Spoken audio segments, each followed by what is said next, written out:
pick those colors yourself? Attention, just whack. Yeah, it's 3 to enter. That's definitely a weird angle. 3 to enter, Does not make and exit. bottom corner, so big on some of the slides. Yeah. Because it eats up. Yeah. You ready, AJ? Yeah. There's a plane. It's just kind of like I'd like to welcome everyone to this evening's Monday, February 23rd Monroe School Board meeting. I'd like to open. Ms. Moore, would like to take the roll? Mr. Carpenter? Present. Mr. Fulham? Present. Mr. Grant? Here. Mrs. Hagedorn? Here. Mr. Leeds? Here. Everyone please rise and join me in the Pledge of Allegiance.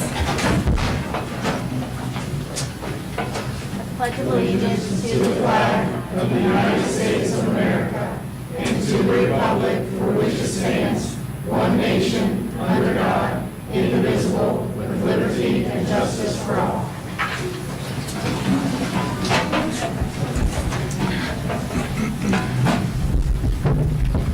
Parents, there are some more seats over here at the tables. If you don't want to stand, you can adjust, but it's up to you guys. All right.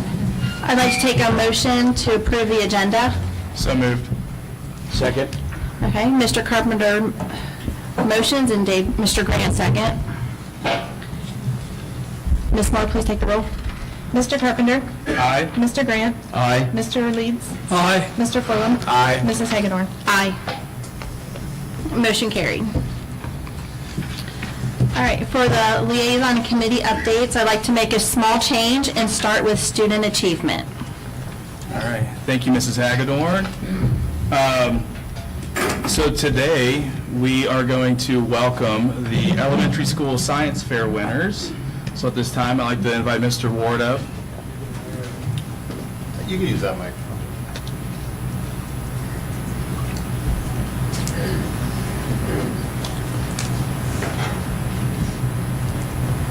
Yeah, so our science fair has been going on here at elementary for a long time. It used to be just sixth grade for a while, then just fifth grade, and now we do fourth, fifth, and sixth grade. These kids, they're allowed to do it independently or with a partner. And the crazy thing is about this is they do it all outside of school. They have to get their project approved by the teacher, but then they work completely independently outside of school for everything. So these kids, they worked really hard. They presented it to like one, maybe 2 judges. Now they're about to present it in front of all of you. So I'm really proud of them for their hard work, their bravery to come here today. I know they're going to do great. So we are going to go. We got 1 6th grade, 1 5th grade, and then 3 4th grade winners. So we're going to start with 6th grade. So first up from Miss Nelson and Miss Friesen's class, we have Micah Mersch and Addison Gardner.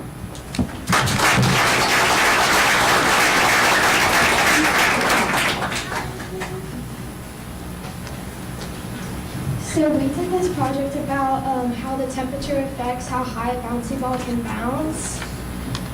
And so basically we put one bouncy ball in the freezer, a fridge, room temperature, hot water, and one under a blow dryer. And we just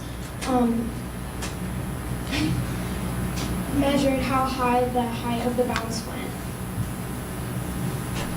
We handmade a ball drop platform to drop the ball. We cut a cup in half and we put like a piece of a plate in and pulled the sides up, and then when we pulled it out, the bouncy ball would fall, and we did that every time. And then we taped a tape measure from the floor up and measured how high it went. And we took a video of it and looked at it in slow motion. The freezer was the coldest, then the fridge, then room temperature, and then the hot water reached 108 degrees, and the blow dryer bouncy ball reached to 150 degrees. Our hypothesis was that the cold temperature would bounce the least, and then the high temperature would bounce the highest. Our project has to do with Charles' Law, which is gas expansion, and the higher pressures happen in higher temperatures. which makes the bouncy ball bounce higher. The materials we used for this were bouncy balls, blow dryer, hot water, the fridge, the freezer, the countertop, a yardstick, markers, a plate, and a cup. Our results turned out to be that the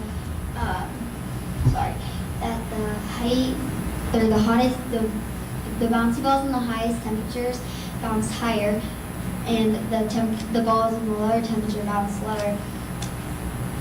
So our hypothesis was correct.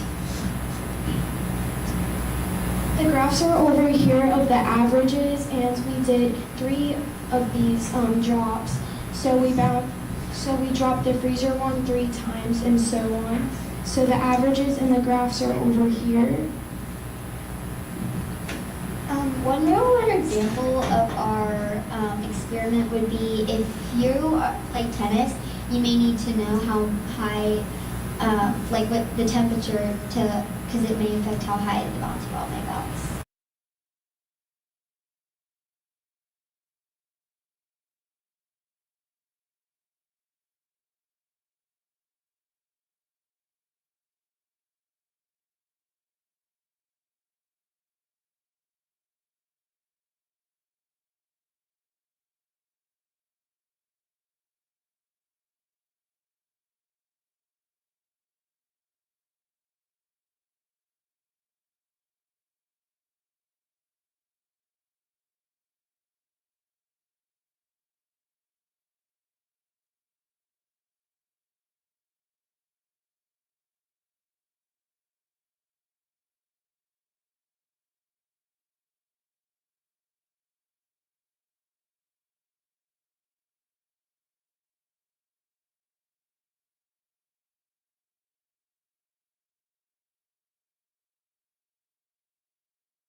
Painter's tape and permanent marker with control, salt, sugar, baking soda, and cayenne pepper. Put 1 ice cube in each bowl at the same time. Sprinkle 1 teaspoon of each substance on the corresponding ice cube. Start the timer for 20 minutes, and then after the 20 minutes, measure the amount of water, and you gotta make sure you pour it into a cup, and whichever one had the most, you record that water. You record that under a sheet, and we did 3 trials, and after that we record the average and we find out the results. So our hypothesis was salt would cause ice to melt the fastest, and the conclusion was salt makes ice melt the fastest.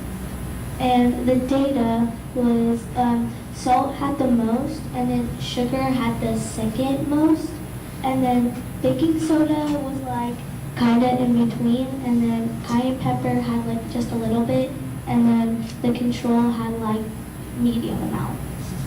So for the results, salt at the first trial had 10, trial 2 had 5, then trial 3 had 10. The average was 8.33 milliliters. Sugar had 5 in the first trial, 3 in the second, and 5 in the last, and the average was 4.33.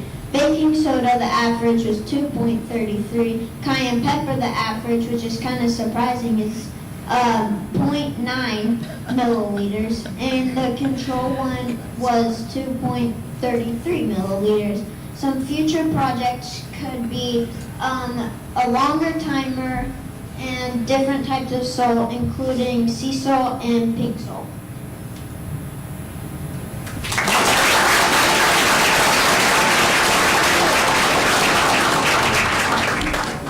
Next up, moving on to fourth grade, we have Milo Fry and Graham Downey for Miss Kelly's class.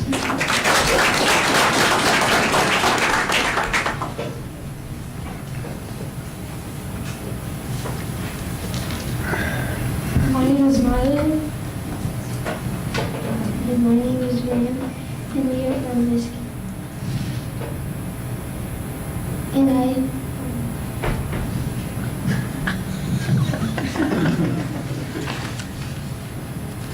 To complete the experiment, we tested 5 popular bubblegums: Double Bubble, Big League Chew, Bubble Tape, Hubble Bubble, and Bubble Gum. Graham, Rose, Dad, Blake, and I each participated by chewing 1 piece or serving size of each brand, blowing 3 bubbles in the measurement. Both Milo and I made the hypothesis that bubble tape would win because it is easy to chew and blow with. But after completing the experiment and charting our data, we learned that we won. We measured the size of each bubble before it popped by standing in front of the roller chart. Then we figured out the average size of the bubbles. The result was Big League Chew, blowing the biggest bubble. Materials were gum, rubber, paper, film, and pen.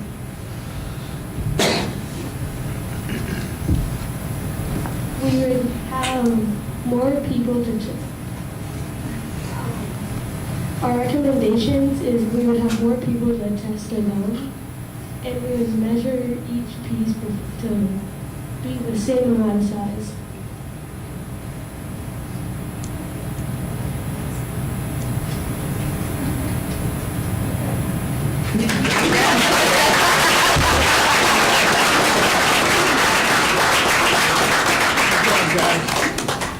Next up, also from fourth grade in Miss Stoneburner's class, is Ivy Hansen.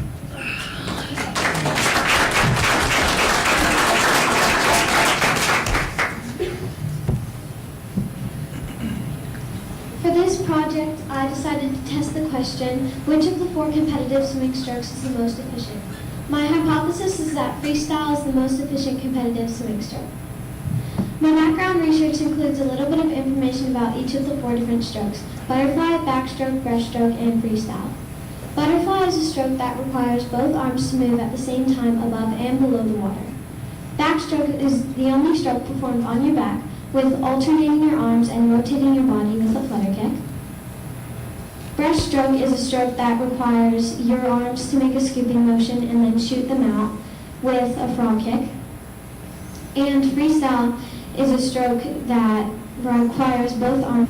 The materials I used is a swimming pool, a stopwatch, competitive. I tested 2 competitive swimmers and 2 non-competitive swimmers. So for my data, I have 2 graphs: competitive swimmers, the boy and the girl, for competitive swimmers and non-competitive swimmers. Freestyle was competitive swimmers for each of the 4 different strokes.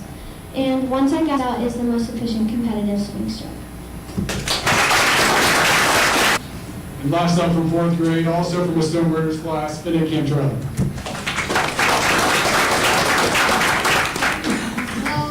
I did my experiment on exercise and how it affects the heart.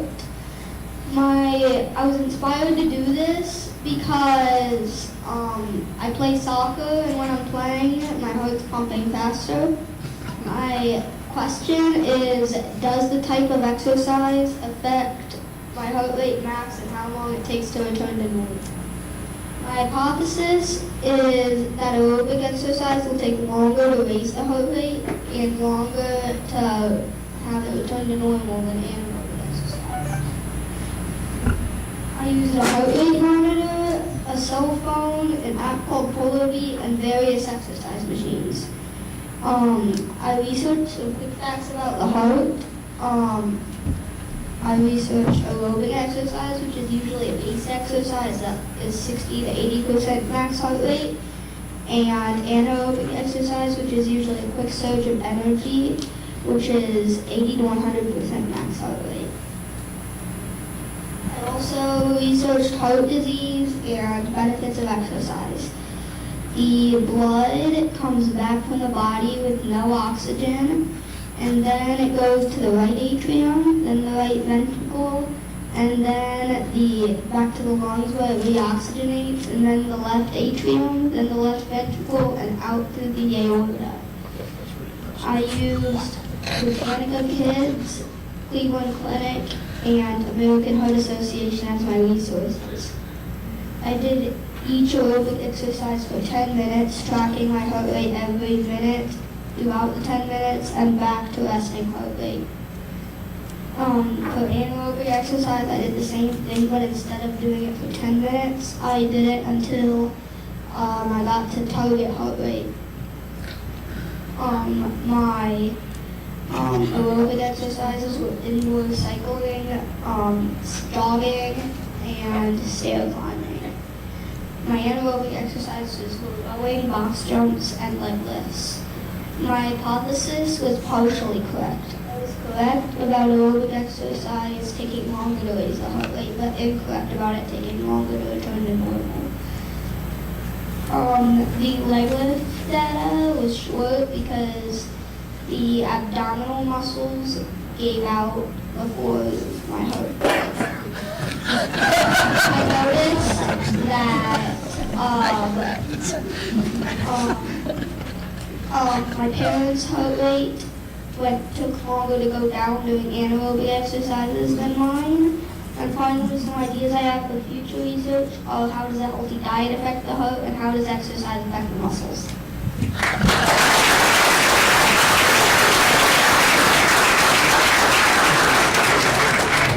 Thank you, all students. You guys did a fabulous job. Thank you, parents, for supporting them and bringing them here tonight. You are free to go now. You want to go? Mr. Ward, real quick, could they all return to their boards? Adam, can you get a group picture? Everybody come up here. Yeah. Just stand in front of your project.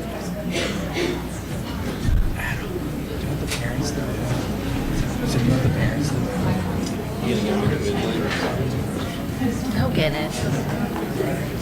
Let's see the first team. How do you guys mix that? 1, 2, 3. 1,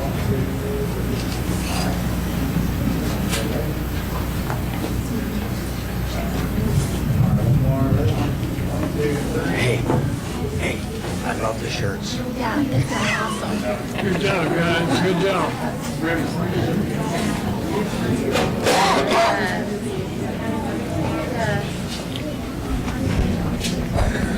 I'd like to say thank you to the students. That was fabulous. You guys know a lot more than I do on some of this stuff. Good job, parents. That's who did my science fair project, was my mom. Let's help come up with the idea. Yeah.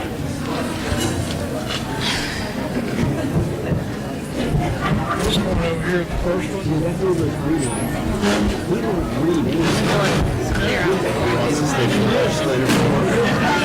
I was like, I did that too. 4th grade. This first one over here, I was in high school. A buddy of mine, we did a thing on dropping of a mouse. Just drop it and see how long it takes for it to sleep. I had to lay on the floor and catch it. Like, that's impressive.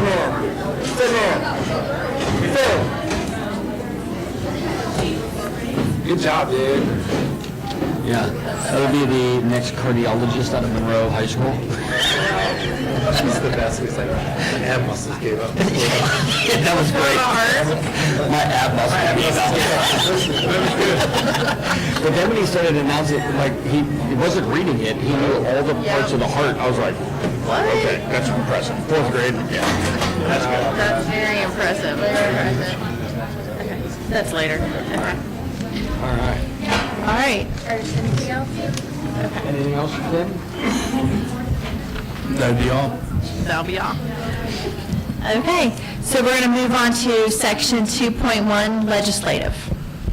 Okay, I got a couple of things. First of all, I found out very first thing this morning, maybe all you guys know this.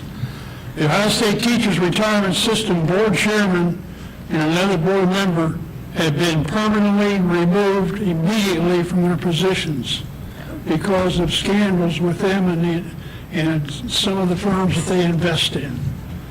So that was effective first thing this morning. The proposed grassroots effort to eliminate property taxes entirely is gathering steam and is expected to be on this year's November ballot. Whether it'll get there or not, I don't know, but the county and the state both feel that they have a fast track to get it approved or to get the petition signed. It's expected to cause the state income tax to increase from 5.7% up to approximately 20% to cover current costs to fund schools, police and fire, children's services, and other issues funded by current property taxes. Also, House Bill 671 is getting a lot of traction in the State House according to sources. This bill will allow the Ohio Department of Education and Workforce to withhold state foundation funding from school districts that are a part of the Vouchers Hurt Ohio Coalition. The sponsor of the bill now says he is going to request an amendment to the bill so that the department would not withhold all school funding for districts in escrow, but rather only the amount districts are spending on the lawsuits. More than 300 of the state's school districts are part of the Vouchers Hurt Ohio Coalition. The director of the Ohio Office of Budget and Management would transfer the amount of held funds into an escrow fund, and the ODEW would only release those funds if the legal action is stopped or the school district withdraws from the lawsuit according to the bill. Lawyers say this piece of legislation is not serious because it is obviously unconstitutional. If it would pass, you're talking about billions of dollars that are going to be cut off according to sources. And my question is, if it's unconstitutional, why is it allowed to proceed? That doesn't make sense to me, but that's the state. And FYI, lawmakers expanded the education choice expansion eligibility to 450% of the poverty line through the 2023 budget, state budget, creating near universal school vouchers. The K through 8 students can receive $6,166 for a scholarship, and the high schools can receive $8,408 for scholarships and state funding under the expansion, which comes out of our budget, exactly those figures instead of what we are getting from the state when the child goes to Monroe. So, and that, if they want to talk about something being unconstitutional, that's unconstitutional. But that's what's going on right now. I have other issues I could have brought to the table, but it's too big. We'll talk about that later. So I read over the weekend that Florida House passed getting rid of property taxes except for non-school. School taxes will still be part of it, but non-school taxes will be eliminated. But so you're not paying property tax on your house, but you still have to pay your school tax. Right. So that's one way of solving it. And the other thing, in Ohio,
March 16th, that we're all invited to attend if you want to do that.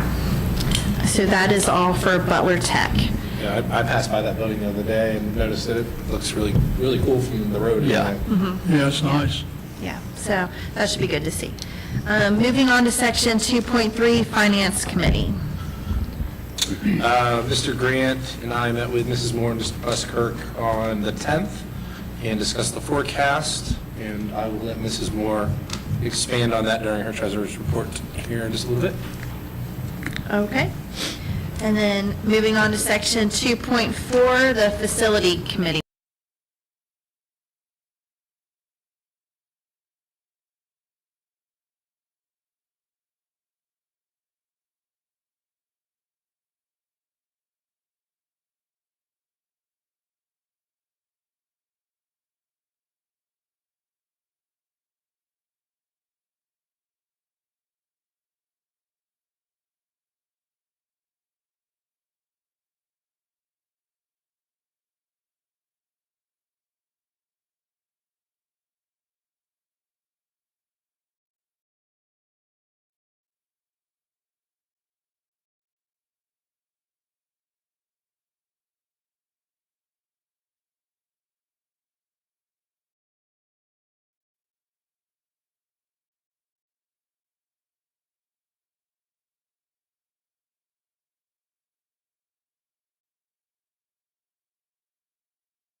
varsity competition cheerleading program. So over the last 10 years that I've been here at Monroe, our comp program started with Coach Kelly's vision of getting competition back off the ground and providing our athletes an opportunity to compete in that area of cheerleading. And we've grown to levels that I am just amazed by. For our girls to not only compete at the high level that they do, both within our league in Southwest Ohio, but at the state level, it's pretty awesome. And we get to watch them perform and really see the athleticism and the talent that they have and how hard they train and how hard they work. A lot of people don't realize that it's right after the 4th of July, they just get started and they're going all the way through the winter season. So it's really, really awesome to be able to recognize them tonight. And I'm going to invite up Coach Tiffany Trout, our competition coach, as we recognize our SWBL Game Day Building Champions, there will also be Game Day Grand Champions, and the OHSCCA Game Day State Champions. So, Coach.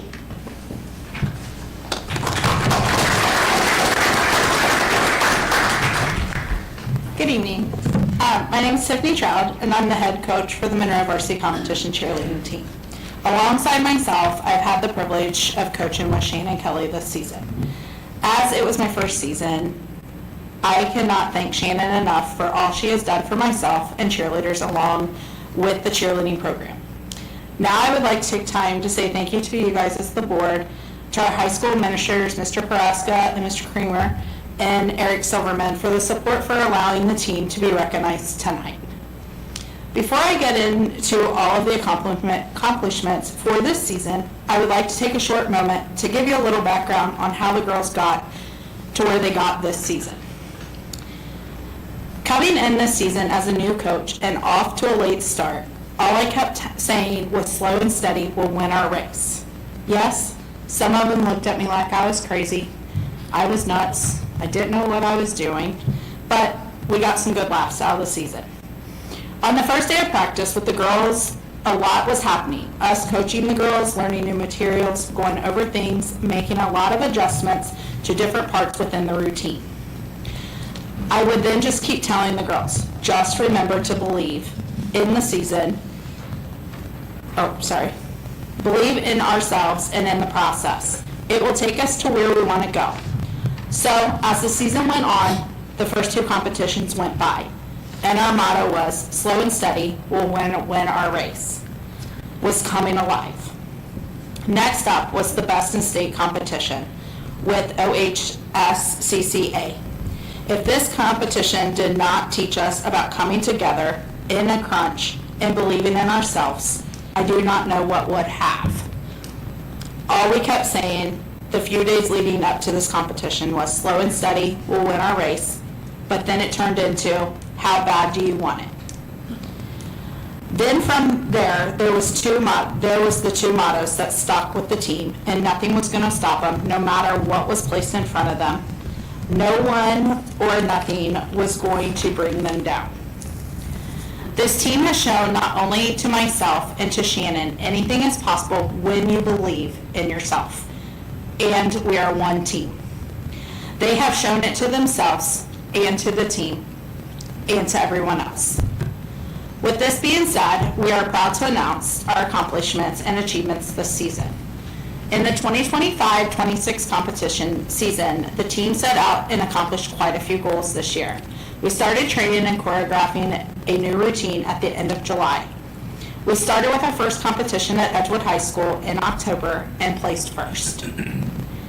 Then we went on to a regionals competition and placed 4th out of 7 teams with a bid to go to nationals in Florida. Then we traveled to the Best in State competition hosted by the OHSCCA. We are proud to say we took home first place in game day building out of 8 teams from all over, not just within our area. We then hosted our annual competition in December here in Monroe, and it was a wonderful turnout. After hosting our annual competition, we got right back to work on getting prepared for the SWBL. Our mottos never left us. As soon as we got back onto the mat, we all kept saying, slow and steady will win our race, and how bad do you want it? We then competed at the SWBL and are happy to say, not only did we bring home first place in our division with the game day building, but the girls worked so hard for this moment and achieved game day grand champs of the Southwestern and Buckeye League division. These girls worked exceptionally hard over the season to gain new skills throughout the competition season. They were always up for the challenge of making tweaks to our routines based on judges' compliments from previous competitions, or when their coaches felt it wasn't what we were thinking of from the beginning. They always went with the flow and never gave up. By the time we competed at the SWBL, we had built a very strong routine. All we had to do was give it all we got and leave it on the mat for 3 minutes. And we're proud to say that that's exactly what we did. Now I would like to introduce the varsity competition team. It is made up of 24 athletes from grades 9 to 12. While training and competing, these ladies were also committed in their sideline teams and practices and games. Through all of their commitment to sideline and competition cheer and cheering 5 to 7 days a week, they also maintained high team GPAs, which included several with 4.0s in the group. So at this time, I would like to call them up. We'll start with the seniors. Mae Phipps.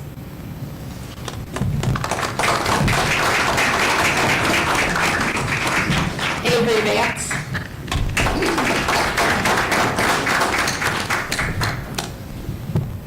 Macy Miller, she is not with us. Bella McSwain, she's not with us right tonight. Bella Downard. Jessie Wines. On to the juniors, Cassie Keith. Avery Sauer. Aubriana Bellard. Ava Martinez. Reese Stiver. Addison Aguilana. Madeline Leva. Addie McSwain. And Paige. I don't know how to say your last name. I'm not going to butcher it, Paige, sorry. Freshman, Ava Kinder. Cameron Bake. Blake Baker. Alyssa Burgess. Shaylin Cross. McKinley Murray. Brindley. Allison Wines. And Sophia Downard. And also Miss Shannon Kelly.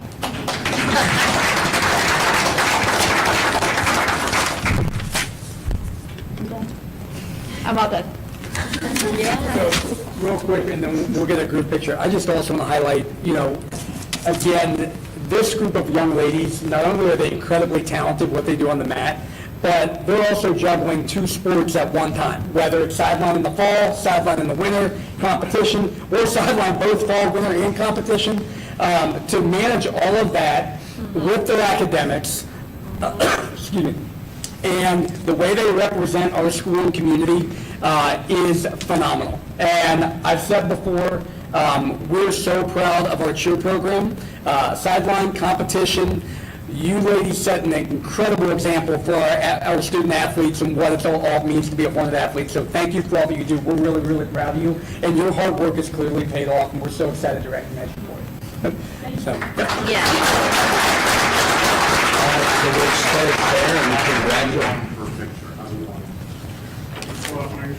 Yeah, let's do that. Right, go right in front.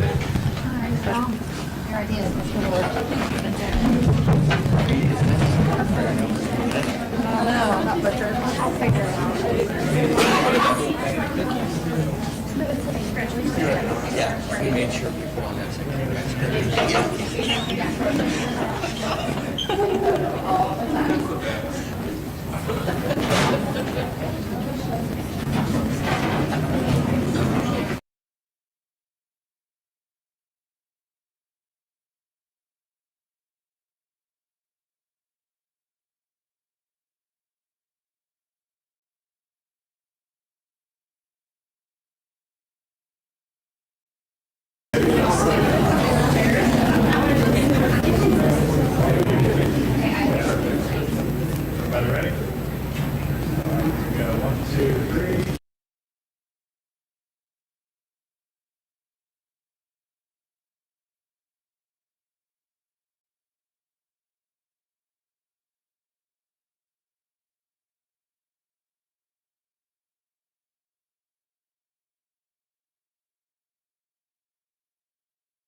Congratulations, ladies. We all know how much work you put into that, and it's fabulous.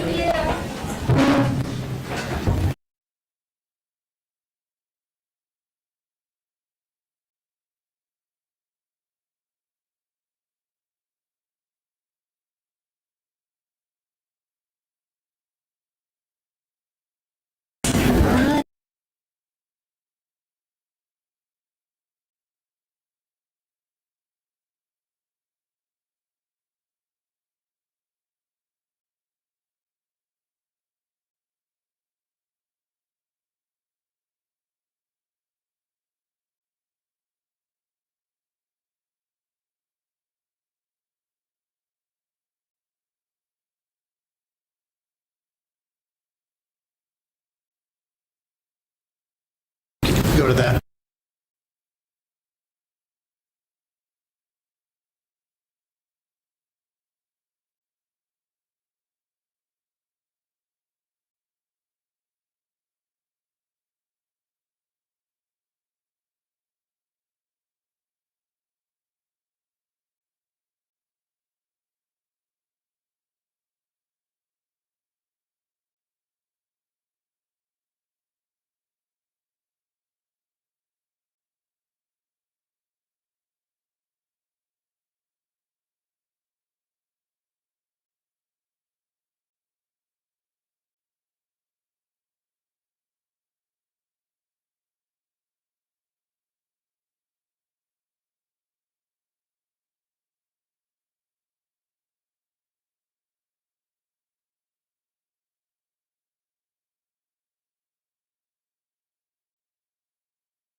asked for easements with the turn lane being added with this property right here, which is not owned by the school district. As I shared last time also, because the improvements to Yankee and 63 are not going to be completed until the summer of '27, we are going to go ahead and construct the road as far down as we can, but we will not have access to Yankee, so we'll be building a temporary drive from the current Hornet Drive, and then this will be the construction drive. If you want to go to the next slide. The improvements to Yankee, or to, the corner intersection of Yankee and 63, this is the current intersection right there, and you can see the turn lanes here and here. ODOT applied for a grant and received it to make improvements to this part of the project, which is a huge burden off of us. It'll be a separate project from everything else we're doing. Long story short, they will be extending the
question on this new drive. When is the completion for the construction, the new drive, not all the way to the Yankee, but the temporary and then going For the up? start of next school year. The start of the next school year? Yes. Okay.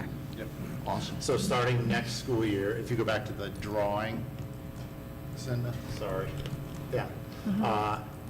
This will be the main entrance and all the parent drop-off. It really will not affect well, it will affect. We'll have to reroute where Right. parent drop-off is. Morning buses will still go there. Before that, we'll have to do a lot of educating with parents and community, and probably have Okay, Adam and Tom and Logan and Joe do another video where they're riding along, which went over well. We'll also have police traffic the first few weeks of school training, people to go, because we met with Butler Tech. They're actually going to, Butler Tech will still use this in the morning and the afternoon, but there will be no access to the school.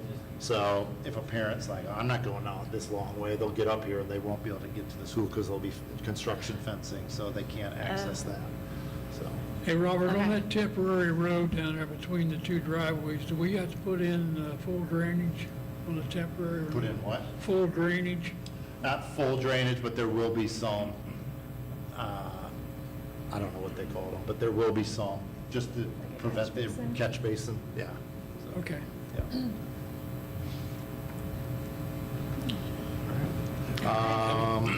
I think, just thinking through immediate and then future, if there's a way at the top there of the new drive to have a continuous, almost like a continuous left lane where buses could come and continue, and in the future, that could be a continuous out lane as well as you're building it. I'm just thinking about, I know when we come with buses and everything, making that turn and trying to think about parents coming around and then coming back down that area. If there's a way to make that continuous somehow, it might be an interesting. We'll be working with Kleiningers on the traffic patterns and flow, and what makes the sense with everything. And yeah, once everything is open, like once the new high school is open, the bus lane will be back here, so buses will be going back behind the building and dropping here for junior high and high school. The other question would be, and Tim and I just talked about it, at Yankee Road and our driveway, is there any talk about roundabout? If you want to pay $1 million, How much? probably $1 million. Dave can handle Is that. that about how much? $1 million. Could be $750. Funded by the grant Oh, family? then I'm in. That's official, that's on record. I motion. Where are you talking, you're saying? to put Right that- here. Oh, yeah. Yeah, What, both of them, right? That would be, that would be $2 million. Probably better deal. You're going to be able to get 2 for 1. Buy one, get one free. That's right, yeah. just wait till the right time. Just make a move on that BOGO. BOGO, yeah. Good. All right, if you want to go on to the one that says auditorium upgrades. It's still there, it's just a different slide. There you go. So we have been working with a company called Prodigy that has done auditorium renovations in the past. And what they, where we are is they met with our theater department, I think that was last Thursday, wasn't it, Cinda? And they went through and got a wish list of it, you know, if we could make this auditorium everything. Now, I made sure that they said at the beginning, that doesn't mean we're getting everything, but we want to know all the needs with the current auditorium. And we want, our goal is for that auditorium to look brand new by the time the new high school is open. So once they go through and do some investigating on our current systems and everything in the auditorium, they're going to sort of give us a grocery list of what needs to be done. And then we'll work with, budget-wise, is it something that, here's our budget, we're going to try to get it all done this summer, or if it's more and we want to space it out over 2 summers. But, you know, lighting and seating and curtains, rigging, all that stuff to look at, again, to freshen it up, to make it look like it's a new auditorium. So we're working through that process. Once we get pricing, obviously we'll have to come back to the board and make a recommendation, but this company has come highly recommended. They just most recently did Oakwood and Sydney. Yes, and I talked to both superintendents, and they had glowing reviews. So. A small world, I was at a customer's today, and they actually do the work for Prodigy, and they were talking about they're doing one for Bellbrook. There was 3 other schools that they named the projects for that they're doing it for, so, yeah, so obviously, they're doing quite a few of them. Yes, yep. And Mr. Leeds and I would like a little balcony seat so we can be the 2 guys from the Muppets, by the way. Muppets. Here you go. Just sit up there and mock me or whoever. Dave's budget for the roundabout. We accept donations. Yes. With the new high school, there hasn't been a ton of design talk lately because one of our last meetings, they talked about, we're at about the 50% margin of the design phase. And so right now, what they're doing is looking at square footage and major details and going out and getting estimations for what this new high school is going to cost.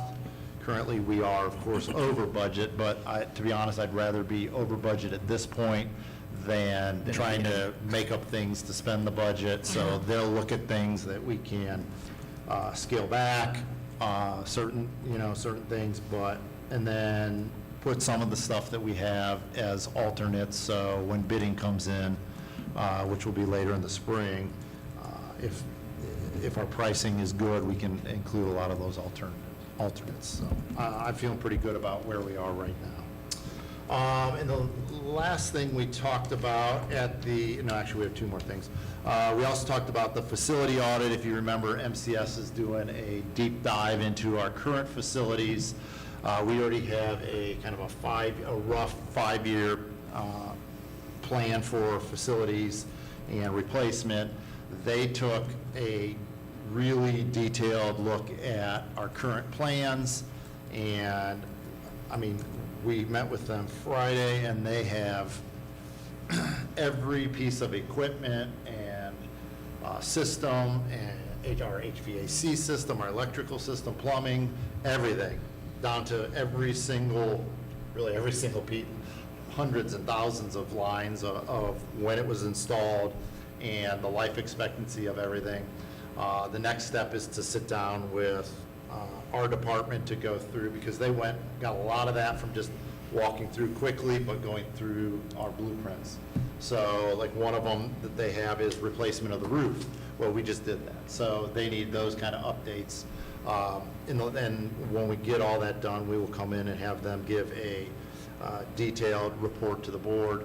But what that helps us with is, as we are looking budgeting in the future for capital improvements, we know that, okay, 3 years out, that's the life expectancy of our chillers, and that's a big expense, and that's something we're going to have to really look at. Do we do it in phases?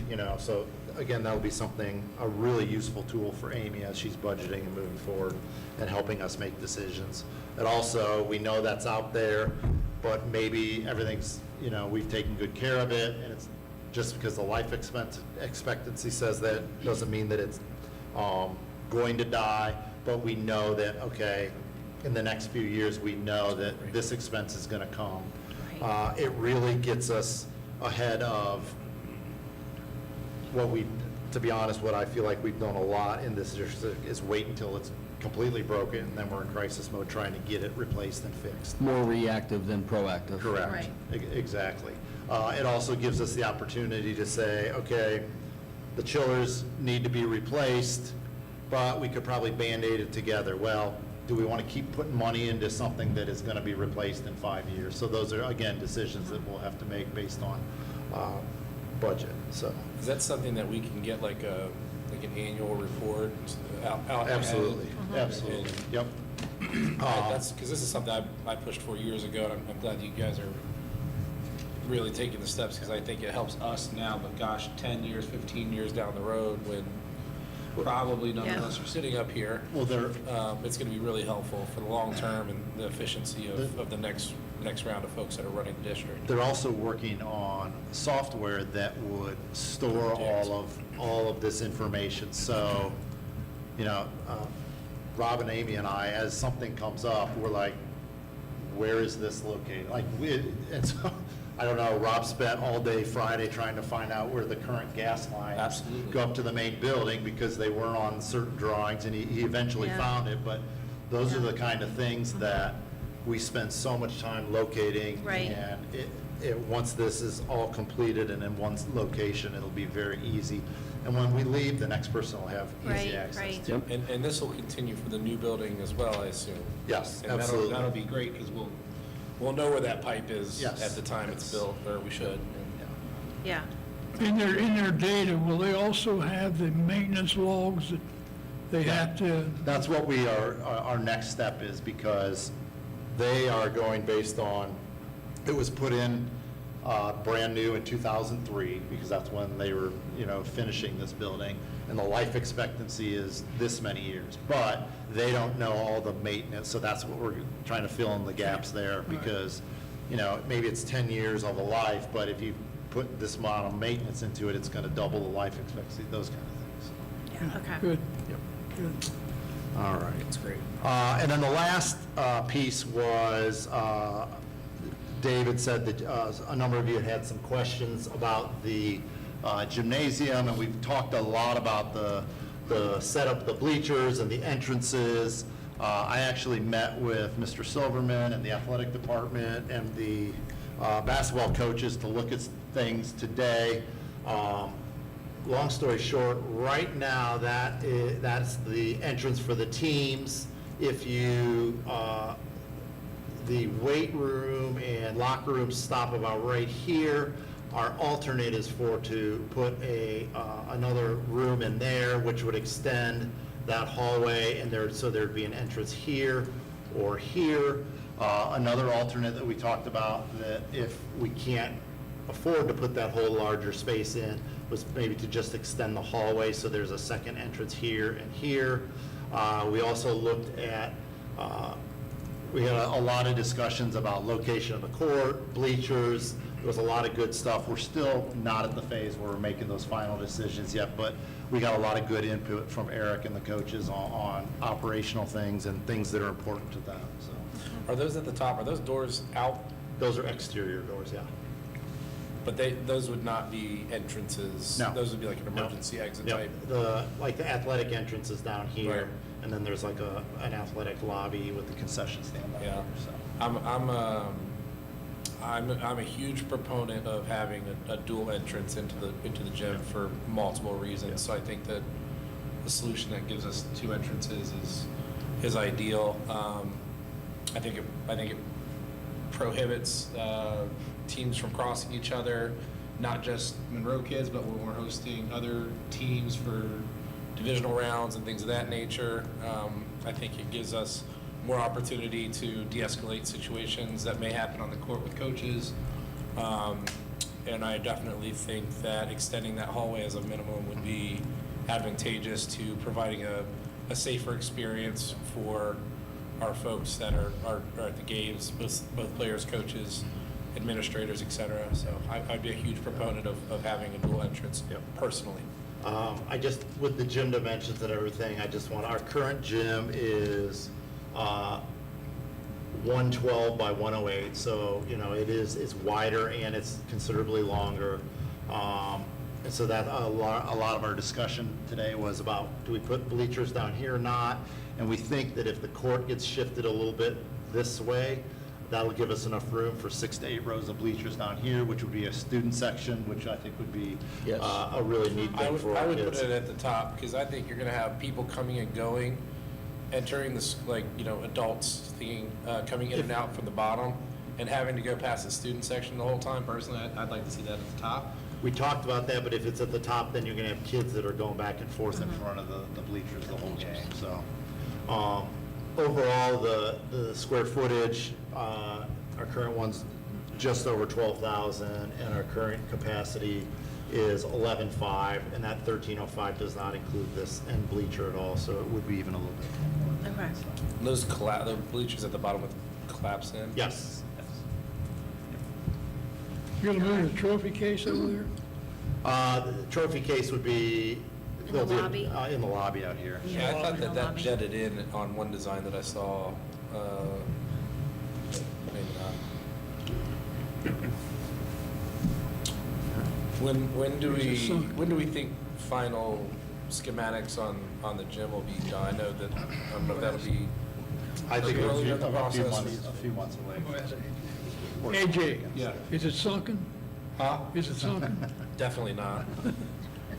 Definitely not. No, There's pros and cons to that.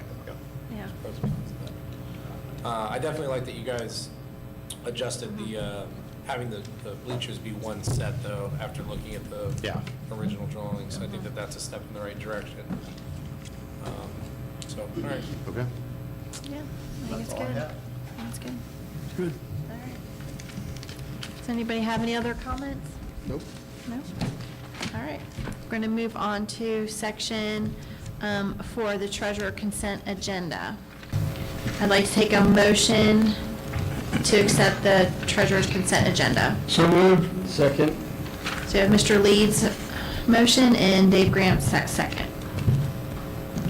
Ms. Moore, would you take the roll? Can I present?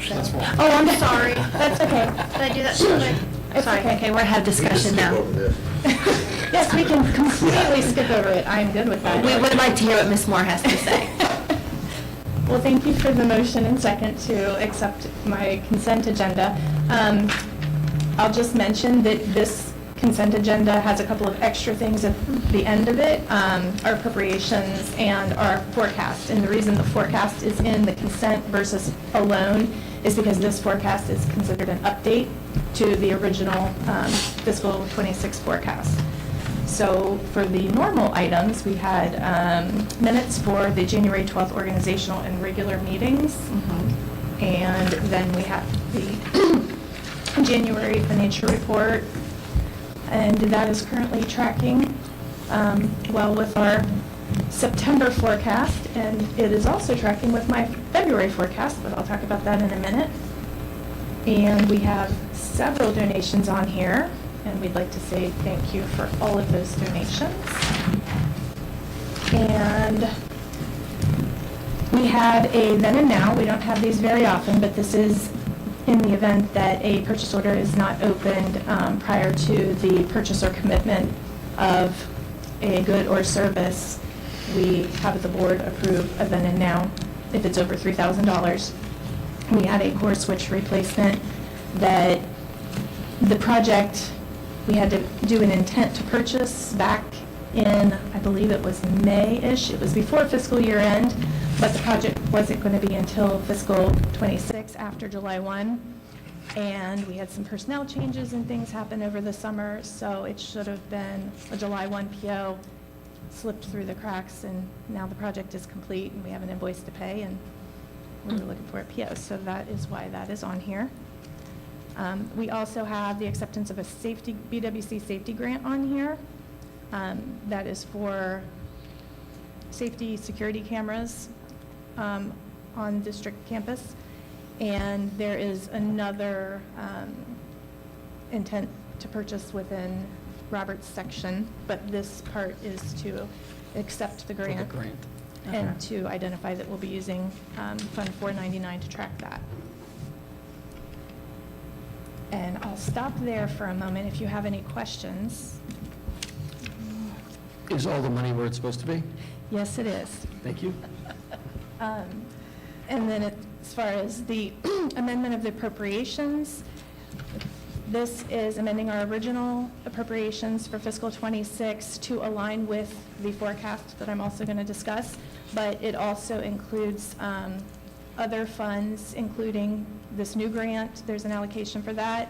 Our regular grants had carryovers and reallocations that we're incorporating into this appropriation document, and several changes to student activity and athletic funds within that document for the appropriations. Okay. And I'll stop there for a moment if you have any questions. Yes, we can completely skip over it. I'm good with that. Okay. So anybody have any other comments? Nope? No? All right. We're going to move on to section 5, the treasurer's consent agenda. I'd like to take a motion to accept the treasurer's consent agenda. Those are all within estimated resources.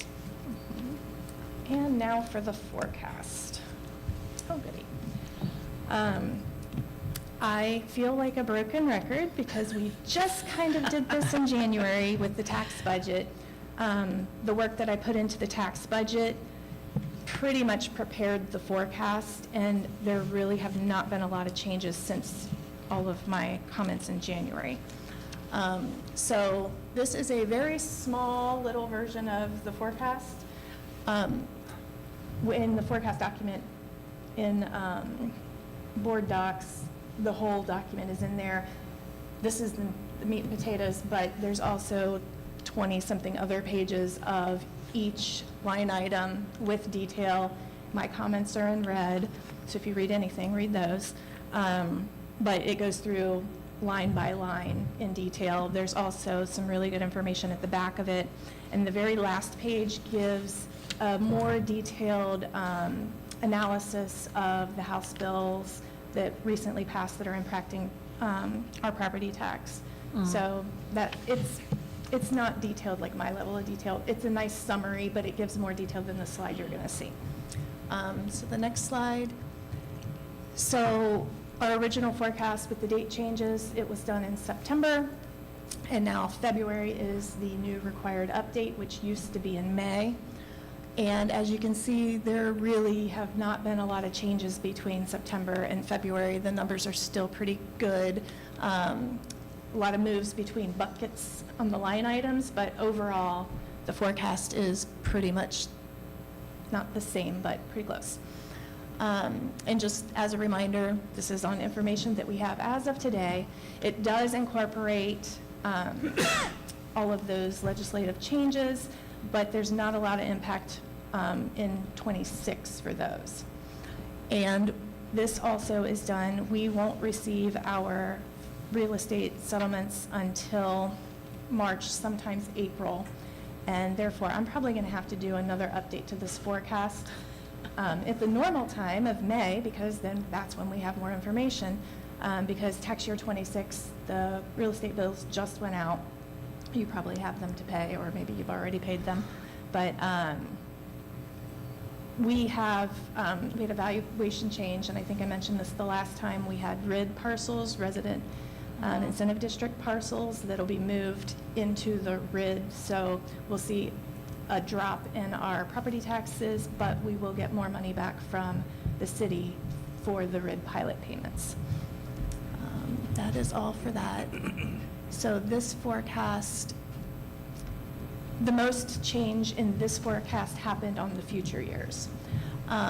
This is just a historical and future illustration of revenues, expenditures, and fund balance, with the green line being our fund balance. And just to point out, 2025, the expenditures were high. The blue line in that orange bar is where the normal expenditures were, because the rest of that were transfers out. So if you look at the blue line, you can kind of see our expenditures have a pretty consistent, increase over the years. But you can see where our revenues start to slow and then start to decline.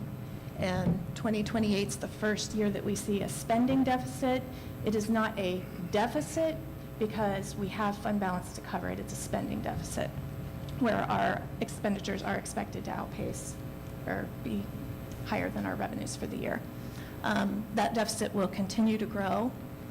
If you want to go to the next one. And a lot of that is because of property tax reform, but also some of it is because of the state revenues. This is the same exact slide that I provided in the tax budget. It's just a basic, summary of the House bills. You can go to the next slide. So what I did was I took our current forecast that I'm proposing tonight, the February forecast, and they have an option in the software they built in where you can say no property tax reform and take the exact thing, say no, hit calculate, and it'll tell you the difference. And this is basically an illustration of how much the current legislation is costing the district over the next few years. that we will lose at this time over $4.8 million through 2030, based on the small amounts of property tax reform that have been passed already. And obviously, if the property tax elimination gets legs and gets through, I mean, this is just going to be red all over, and it's going to be terrible. But for now, this is where we are. For us, it's $4.8 million over the next 5 years. For other districts, it's more than that in a single year. So on one hand, we're more fortunate than most, but on the other hand, this is not helping our outlook. And I included the state aid there at the bottom of this. You can see that there's zero difference in state aid. And typically, your property valuations go into the local capacity calculation, which is how the state determines how much support they'll give. The wealthier we are as a district, the less state money we'll receive. So all of this new legislation, I just want to point out, is that the way it's written is to cap the revenues that we receive from the property taxes. So they're adjusting millage to reduce our revenues. They're not touching property valuations. So those valuations stay at the same levels, and they'll increase over time, so that the state is not forced to give us any additional support through formula funding.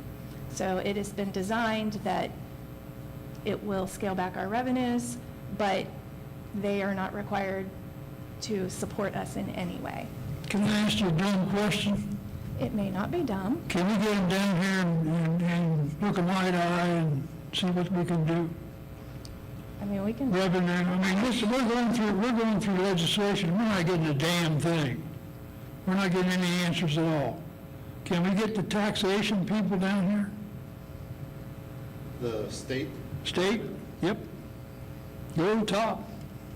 Are there people in that room? We can always invite them and see if they'll come.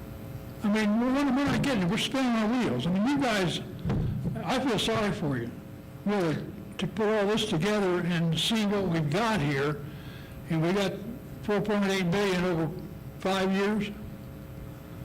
Well, and as AJ and Amy could share our last meeting with, local representatives, they always talk very. They talk and talk, but they can't walk it. Positively, but they also let us know it's out of their hands. They can't.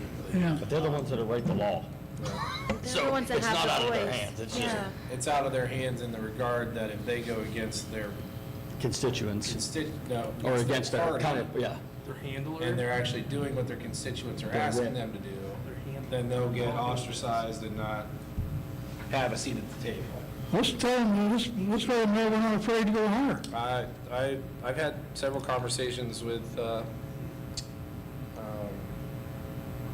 Mr. Hall, and I will continue to voice that. I think, I still stand behind trying to find power in numbers. I don't think that little Monroe is going to be able to ruffle enough feathers. I think we need to get. Oh, no, wait a minute, we can do better than this. Well, I know you can ruffle. Go right here and do it. Bring them down. But I think we need to get, I think we need to get organized and be serious and really educate our public so that at the end of the day, we're only 5 votes, so if they Right. piss us off, Right. they don't care. But if we can get the public to understand the ramifications of what these guys and gals up in Columbus are doing, they can make a difference with the vote. I know it's a short notice and everything, but if we could somehow tie this into the meeting on Wednesday somehow, if people come. I don't know if I want to do that at the. Yeah, I don't want to scare at the facility meeting, but Amy and I actually have talked about that. We think in the fall, we need to start having finance. like That's fine. A That's state of fine. finance Yeah. meetings Yes. for the district. A lot along the lines of, what Hamilton and Fairfield are doing right now, because they're going to the ballot right now. But we need to really start educating our parents that this is coming, because if you see, you look out there, even though we do have a reserve, that we're not going to be out of money, but we can't continue that. Correct. Spending without going back to the. Correct. taxpayer. Right, And we right. don't want them to think that all of a sudden, oh, wait a minute, you know. Yeah, you don't know what- You guys were managing money and now you don't know how to do it anymore. It's Yeah. that they've changed the rules on it. You know, we've said all along, pay us what we're due and pay us what we've got coming to us, we won't bother you. No, they Well, owe us- they never they owe us have. about $60 million, Yeah. so. I think, Yeah. we also talked at the meeting about maybe doing, like a FAQ type of, communication, which I think is a great way to maybe bite-size specific information out to the public through social media. And I think all five of us continuing to stay educated on this. I mean, it's difficult, it's a lot, and it changes frequently enough that, we're not looking at it every single day. But if we can get the important pieces to our respective constituents, the people we talk to the most, that's the step we can start to take. But it's, We've told our constituents to get a hold of your state legislatures, which they have done. And you might as well talk to them. yeah, but I think we need to give them talking points, specific things. This is what you need to talk to Mr. Hall about. This is what you need to I talk want the to. guy above him.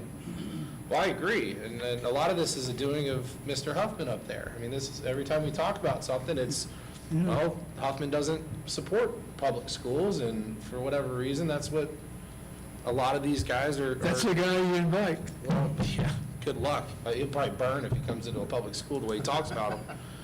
But I agree.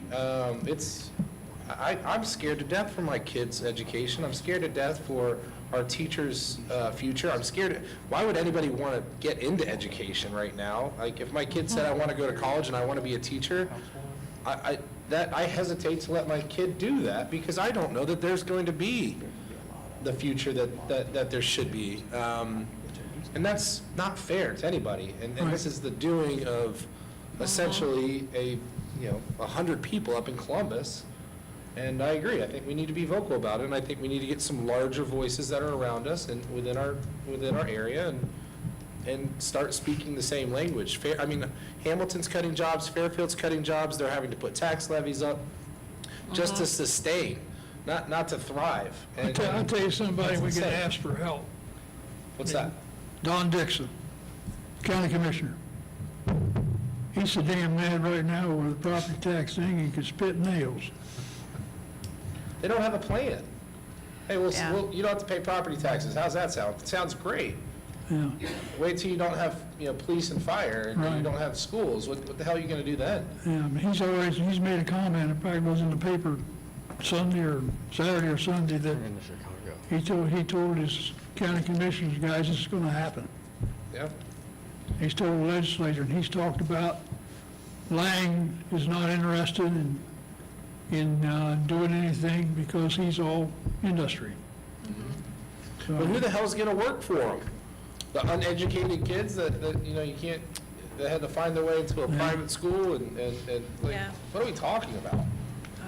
Yeah, you're right. Well, good luck attracting new business when our education tanks, That's what I'm right? saying. Like, Right. Well, Ohio can't go that much further. I mean, the numbers that you said a few months ago in your report of the superintendent's, the Butler County report, I mean, how much lower can Ohio go? I mean, we're, Well- what, 42nd? Well, we're 45th in state funding.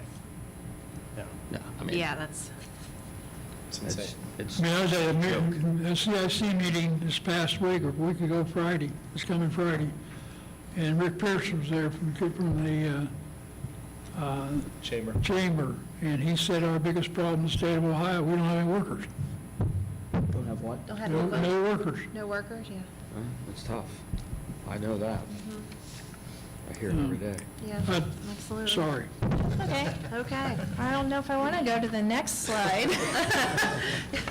So on top of our 4.8 million in losses over time, our state funding also starts to decline after fiscal '27. So the phase-in of the Fair School Funding Plan stops in '27. That's the last year. It'll be 100% phased in. So the built-in increases that we've experienced since Fair School Funding Plan was approved We won't have those increases anymore. And the state has not increased the base inputs for that formula. So pretty much there are no increases in state funding. And as our local wealth increases, state funding drops. So it's going to decline as well. Between 27 and 2030, I believe that difference is about 1.7 million. Meanwhile, inflation, cost of educating. Exactly. Cost of transportation, cost of, Everything goes If up. everything Goes up, stays right. the same and we have no new students, which is somewhat our projection at this time, just inflation alone will outpace Correct. revenues. Yeah. which is insane. So Let's go up. I'm sorry that I don't have better news, but that's where we are. And then the next slide, if you want to go to the next Him one. or somebody else in his organization. So this one's a little bit small, but this is what is happening to our millage, or at least projected to happen to the millage with property tax reform. This top, oops, sorry, here, that is our inside millage, which is 3.13. And up to this point, I have never known inside millage to ever be touched. Like, that's always been somewhat guaranteed. Under these new rules, it will be reduced, especially if it's all based on this GDP delimiter, and all of those calculations are done by Ohio Department of Taxation. So And isn't that to put more money in their coffers? I don't know that it puts more money anywhere other than back to the taxpayers, I suppose, but it definitely reduces the revenues Right. for all of us. And inside millage, I mean, that impacts every government entity with property tax. And then our outside millage, currently it's 16.87, so those two make up our 20 mil floor. But as you can see, that's going to drop to 3.01 from 3.13. This one is expected to drop to 14.62 from 1687. So the 20 mil floor essentially doesn't exist anymore.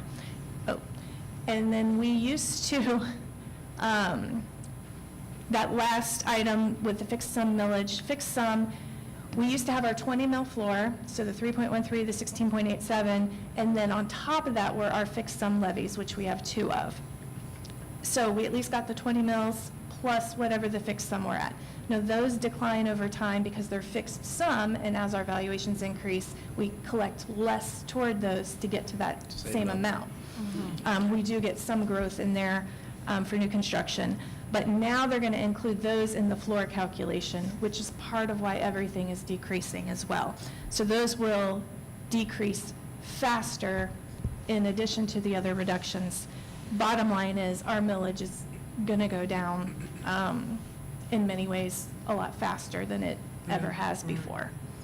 So that's how they're doing that without touching property values. I will say a positive note, I mean, it doesn't change things, but I did have a discussion today with Chastity McNulty and Nancy Nix at Butler County. I had a lot of questions about, you know, their process, how they determine the rates, our budget commission and what they're like, what's their approach to all of this, because we hear horror stories of up north, some of the counties, especially Geauga County, they've been slashing rates on districts. It's not their first rodeo. They've been doing it for a couple of years. And, you know, I have concerns, like I don't know our budget commission very well, and they assured me that that is not, you know, their intent. They want to continue to make their assessments the same way that they've made them. It did not sound like they're going to penalize us for our balances. So that was a very promising conversation that at least I believe we will have the support of our local budget commission. Doesn't help, you know, the legal side of things, but at least I don't think they don't have it out for the schools or anything. I think they will support us. Good. That's good. Okay. That's positive. Yes, that is positive. We got the bad news first, then the good news. Yeah. That's how it should be. So with that, at the end of the day, the forecast for '26 You're still hasn't tracking. changed very much. Exactly. Still tracking. Next year's a whole nother story, and once we get our next real estate settlement, I may have to make some adjustments, or maybe these are right on target. I won't know till later. So Okay. that is all. Okay. Any questions? Good job. Thank you. No? I'm good. All right, sounds good. Okay. I do want to say thank you for the donations. Yes. Yeah, there's a bunch Yes. of them on there. There was a bunch Yeah, of there was a donations. bunch. Quite a few $1,000s. Yeah. Amy, thank you. I know that this is not everything you signed up for originally. But I know that there's probably some really hard days in your office. But just know that, I'll speak for all of us, we respect and appreciate all the work that you're doing to try to keep up with this madness. And obviously, none of this is a reflection poorly on you. This is you doing a great job trying to balance something that's almost insurmountable. So keep up the great job, and we appreciate your time. Thank you. That goes for both of them, for Robert too. I mean, you guys are doing a Absolutely. fantastic job. Yeah. You're standing on unpredictable ground and just kind of balancing as best as you can. There'll be light at the end of the tunnel here soon. I hope there will. Yes. So, okay. Okay, all right. So since we already took the motion, now it's time for you to take the roll. Yes. Mr. Leeds? Aye. Mr. Grant? Aye. Mr. Carpenter? Aye. Mr. Fulham? Aye. Mrs. Hagadorn? Aye. Motion carried. Moving on to Section 5, Superintendent Personnel Consent Agenda. It's recommended the approval of the superintendent personnel consent agenda as presented. So moved. Second. So I have Mr. Carpenter and Mr. Lee second. We have a couple retirements based on going through the process of retire, rehire. As I shared, the process to begin that, or the requirements to begin that process, we have to pass that resolution today. And then we have a couple, we just have one resignation, a few substitutes, extracurricular contracts, I believe those are all the spring, a couple of amended extracurricular contracts. We have one correction that we missed for the College Credit Plus stipend, and that's it. Any questions? Questions or comments? All right. Ms. Moore, please call the roll. Mr. Carpenter? Aye. Mr. Leeds? Aye. Mr. Grant? Aye. Mr. Fulham? Aye. Mrs. Hagadorn? Aye. Motion carried. Congratulations, Ms. Long and Ms. Stratton, on your retirement. Yes, congratulations. They're not going. Hold on, there's more. We're not done yet. But wait. Moving on to Superintendent Other Business Consent Agenda 6.1. Section 6. It's recommended the approval of the superintendent other business consent agenda. I'll take a motion. So moved. Second. I have Mr. Leeds and then Mr. Fulham second. Just a couple items here. It's our annual membership to the OHSAA, which obviously gives us participation in all the state tournaments. Then the approval of interdistrict open enrollment. Nothing has changed for this over the years. The actual open enrollment, I believe, we're under 10 students that are employees. It's under 10 now? Children. I think it's 8, maybe. But with a funding model, we may continue even after they're gone, because that will, if we don't do that, then we don't get the state funding for employee students. So we just would have to sort of amend our language for open enrollment to make sure we continue to get that funding for them. So Okay. That's all that right. section. Do we anticipate when the new school building is built, I know it's kind of cart in front of the horse a little bit, but do we anticipate possible open enrollment It's going to be a decision that we're going to have to discuss.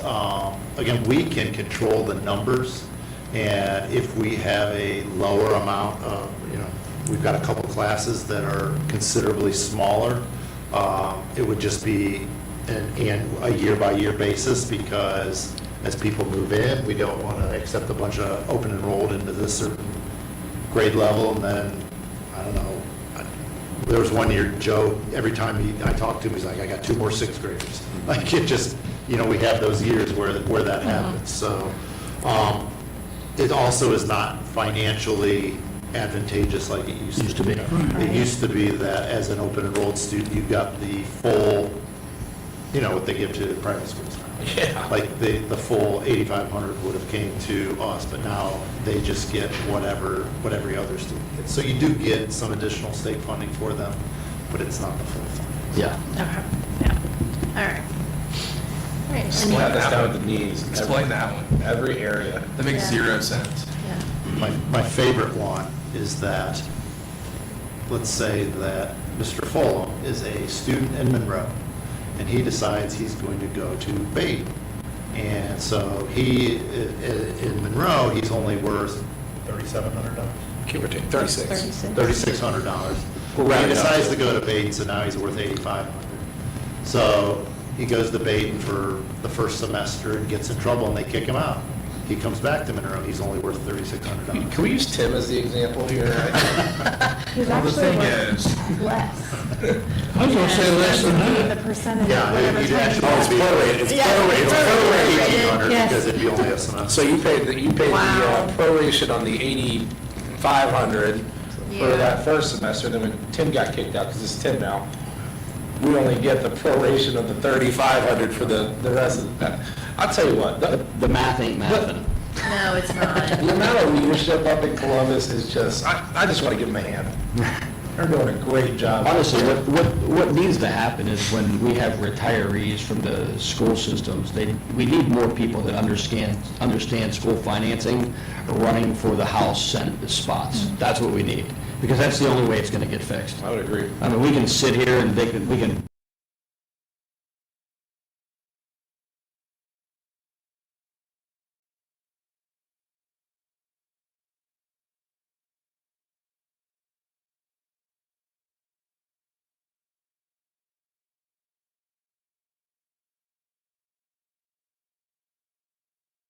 it's going to be I'm going to discussed. sit back and I'm going to laugh my ass off.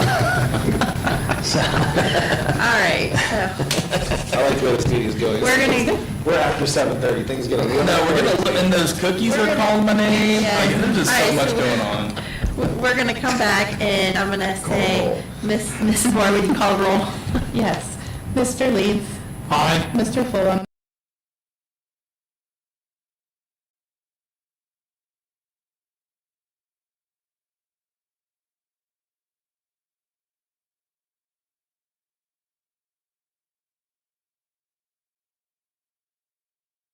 On the structure for the remainder of the year. So All moved. right, so move, Mr. Second, We got,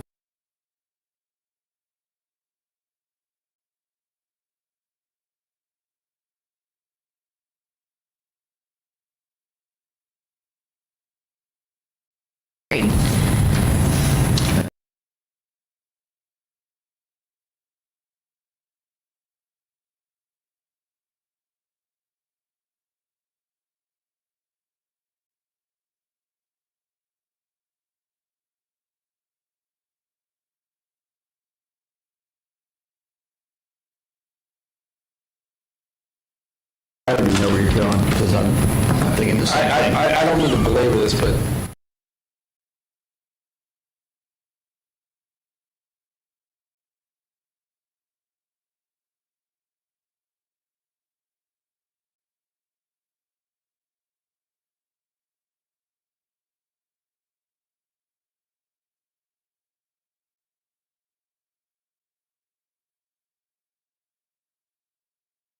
All of the criteria meet up, but yeah.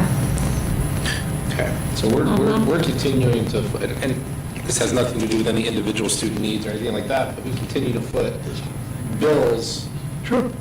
Taxpayer continues to foot bills that the state doesn't recognize, in my opinion. They don't understand that not every student costs their magic $8,000 a year to educate. Do we have to pay for the transportation of those kids? Correct, and just, you know, every time we have students like So this, that's,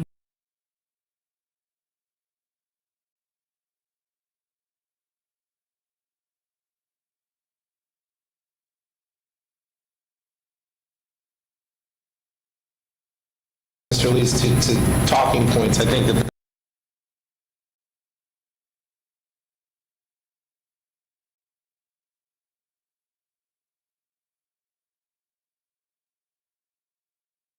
lots of students.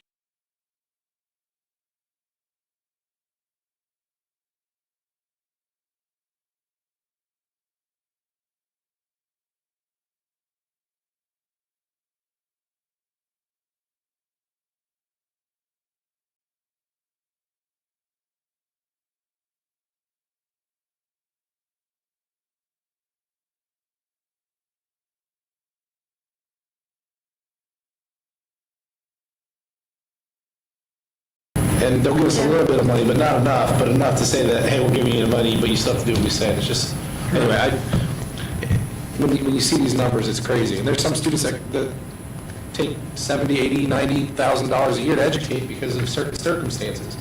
The state needs to help on those situations and understand that those are bigger, unique situations that really put a big dent in our budget in the size of our district.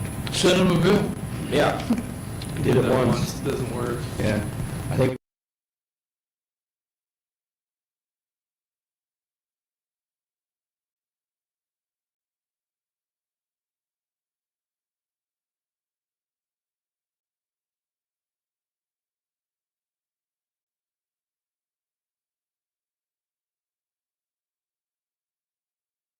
Call the roll. Mr. Leeds. Aye. Mr. Carpenter.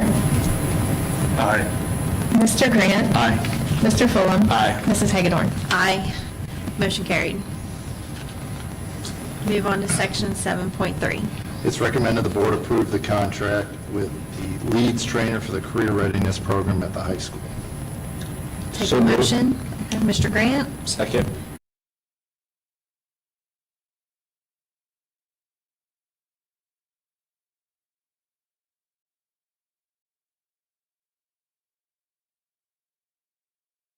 Aye.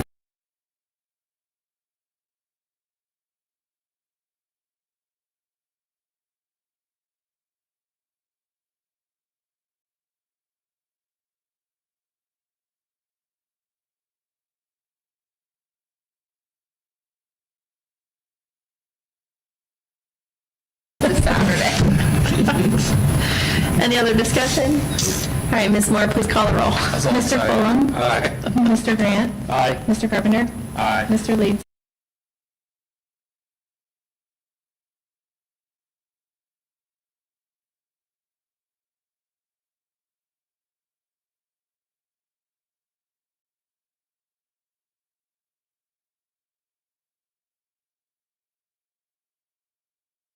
All right, I'll take a motion. So moved. Second. We got Mr. Grant and then Mr. Carpenter. Since we will be taking over the old practice fields that have irrigation system, this practice field does not have irrigation. Okay. So we're putting that in. And- And baseball already had it, but softball did not.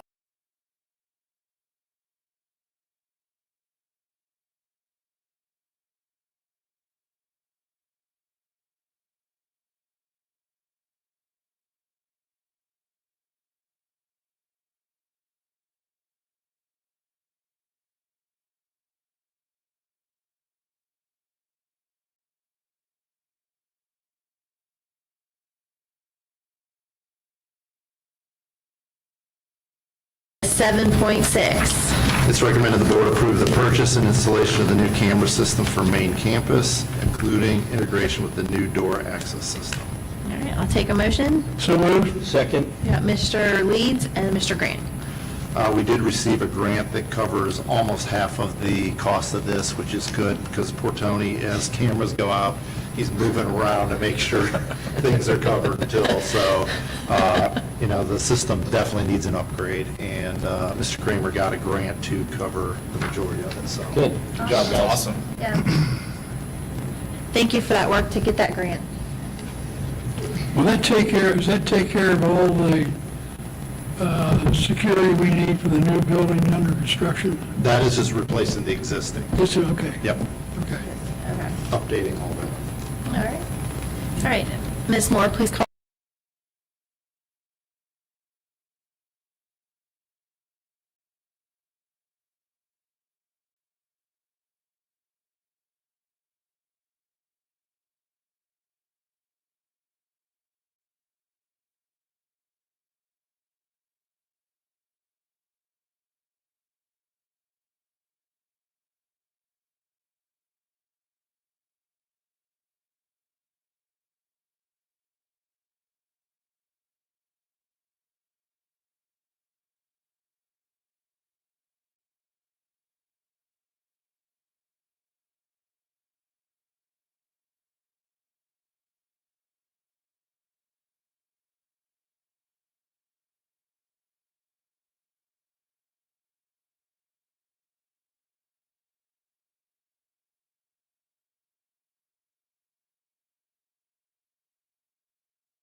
All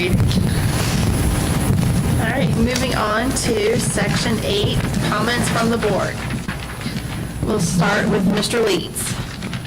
Well, first of all, I'd like to congratulate the kids that presented tonight. That was fantastic on their projects. And also to the winter sports teams for the job that they did, and wish them well in the tournaments, if they got tournaments to go to. And the other thing that I'd like to do is, again, echo what Mr. Foden said about Mrs. Moore on the job she's doing, the treasurer, and all the keeping this finance stuff separated and at least presented to us that we can understand it. And also Robert for what he's doing on the new facilities, and look forward to Wednesday night with the public, see what they got to say. And other than that, that's all I got. All right, Mr. Carpenter. All right. Echo a lot of what Mr. Leeds said. I really like it when we have the science fair winners in here. Like, it's cool just to see how they're thinking and, just walking through their project and the outcomes, and it's just pretty great to see our kids being creative in that way. But I have a couple of key takeaways here from this evening. So I'm going to reach out to Mr. Huffman, so just prepare yourself. Mr. Carpenter just seems to have a way of convincing some people to come in here. So you just never know, Mr. Leeds. You just We got never it, know. we got it. If not, I'll just call him a name and tell him he's too scared to come in here. Maybe it'll scare him in here or something. I don't know. But like, for real though, like, I'd really like to just, I've always had just a lot of questions of trying to understand the mindset and the strategy behind the way that school funding is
and our future cardiologist that knew everything about the heart without reading one note. That was amazing. So also, congratulations to our junior high girls basketball teams.